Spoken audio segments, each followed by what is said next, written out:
We've got breaking news out of the NFL where Giants star receiver Malik Neighbors is believed to have torn his ACL. That is according to the NFL Network.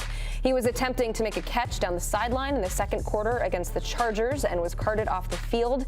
It is a brutal blow for the Giants' former first-round pick who leads the team in all major receiving categories this season. Let's welcome in NFL insider Jonathan Jones for more on this. What are you hearing as far as the latest with Malik Neighbors? So the Giants fear that this is a season-ending knee injury for Malik Neighbors. We won't get into the CLs of it all, but obviously there is a great concern for Malik Neighbors. It's a non-contact injury. He grabbed his right knee immediately, almost kind of gave up on the ball to kind of go for that knee. And then before he was even carted off, was unable to put weight on his right leg, which is extremely concerning considering that a lot of times when you see an ACL injury, a lot of guys can walk on an ACL. And so not being able to put weight on the foot, certainly concerning on the leg, of course. And so more tests will be run to determine the severity of the knee injury. But right now, of course, the Giants very much fearing that a season-ending knee injury has taken place for their star wide receiver. Yeah, this obviously has a short-term impact for the Giants as they are facing the Chargers. It's Jackson Dart's first start at quarterback, losing his star receiver. What sort of long-term impact could this have on the Giants' offense this season? Oh, it is gigantically detrimental to the New York Giants offense. It is detrimental to the development of Jackson Dart. It harms whatever the Giants' offensive plans would be against the Chargers or against the Saints next week or against the Philadelphia Eagles on a short week for the rest of the season, because there's no one else on the Giants football team that defenses are going to fear out there on the field. Who is the real threat? Who is the target? Who's the guy that you have to key in on? And that has been Malik Neighbors since last season, since he came into the league. Without Malik Neighbors, there's no one for the Giants.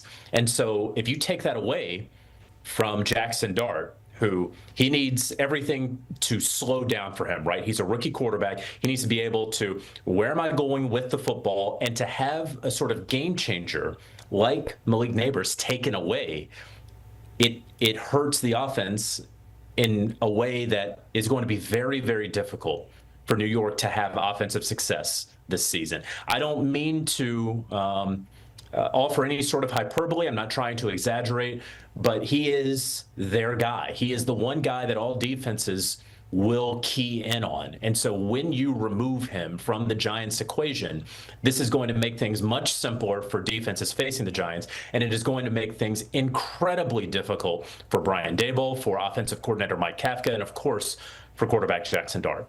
Yeah, it's easy to say, all right, next man up, but they don't make them like Malik Neighbors, and his impact on this offense is currently is going to be felt now without him. Anytime, JJ, there's some sort of injury that happens at MetLife Stadium, the talk always goes towards the turf field. Is this still a problem that people are concerned about around the league right now? Certainly. In fact, I got a text from a league source who is his team is actively in a game right now with another team, and he was texting me about the MetLife turf. It is well known around the league that the stadium turf where the Jets and Giants play is among the worst in the NFL. No one really has a good reason for that. 2 years ago, the Jets and Giants knew that. They replaced the turf with a different type of synthetic turf. And so when you see this sort of non-contact injury, you know, when you go up for a ball, your knee's not supposed to just give out as you are loading up to launch up for a football. I'm not a doctor. You're going to have to talk to a lot of people who are involved in biometrics to figure out if the turf is truly to blame for this Malik Neighbors knee injury. But anecdotally, right, to our eyes, it certainly looks poor, and players hate that turf. They absolutely hate it at MetLife. And so we're going to hear more about this today, this upcoming week. And let me tell you this. in next year, when the FIFA Men's World Cup takes place and the finals will take place at MetLife Stadium, they are going to import natural grass.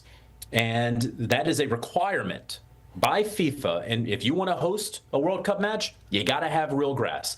And it is for the way the ball bounces. It is also for, of course, the soccer players who enjoy the natural grass, but also they're different body types. They do different things on the field than football players do, okay? Why is there natural grass there at MetLife for a soccer game, but not for the NFL football games that take place there? The reason would be that the grass, when you host a World Cup final, really any match, you can't do anything else there in the days, almost weeks leading up. It is just to be played on for that soccer match. Obviously, that's not the case in a stadium that is shared with two NFL teams that also hosts a number of concerts. And of course, those in charge of MetLife Stadium, like so many in charge of other stadiums around the country, they want to host big events. They want to have the big concerts along with their football games. And it is cheaper and it is easier to maintain turf, synthetic turf, than of course it is to wheel in grass all the time. But then also, once the season turns, you get to November, December, January, and two teams are playing on natural grass in New York with that weather, it is hard to maintain. That would be the argument that is held by the John Maras of the world, by Woody Johnson. That is why you don't see natural grass at MetLife. But they have turf. And for the last several years, you have seen a number of injuries on that turf, even though they have tried to swap out synthetic turf for synthetic turf. So that's going to be the conversation. That's the whys. I'm not taking any side on it, but I just want to explain for folks, when you hear about natural grass in FIFA, that's what's going on and why they continue to play on what a number of players would say is an inferior surface. This will be a question that will continue to be raised by players, by the NFL Players Association, and questions that the NFL has to answer moving forward.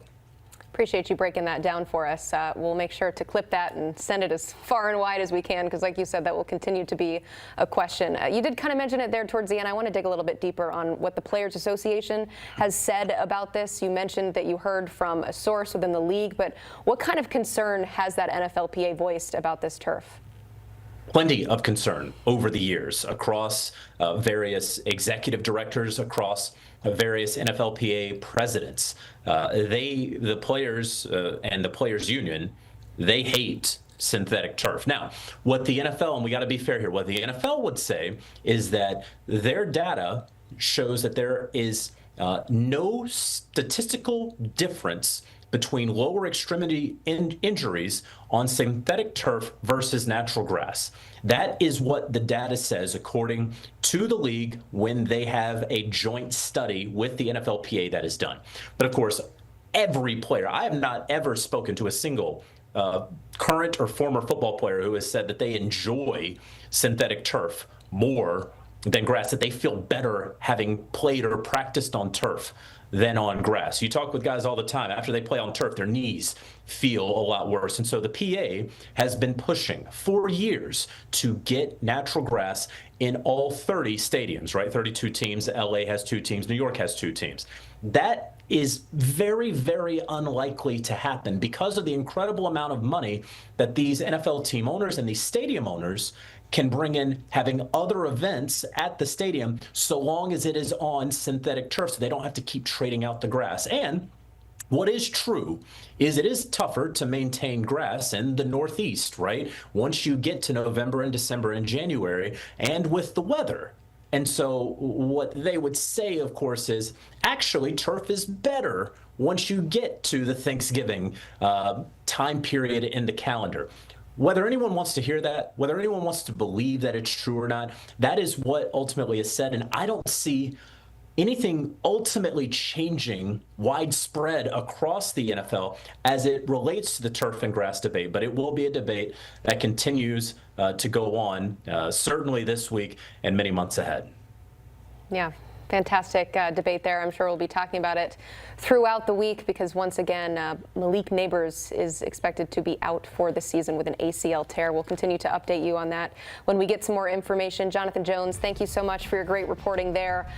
He will be with us. Our entire cast of characters here at CBS Sports HQ will make sure to try to get you the most up-to-date information again on Malik Neighbors. So stick with us here for all the latest news, highlights, and scores out of the NFL on CBS Sports HQ.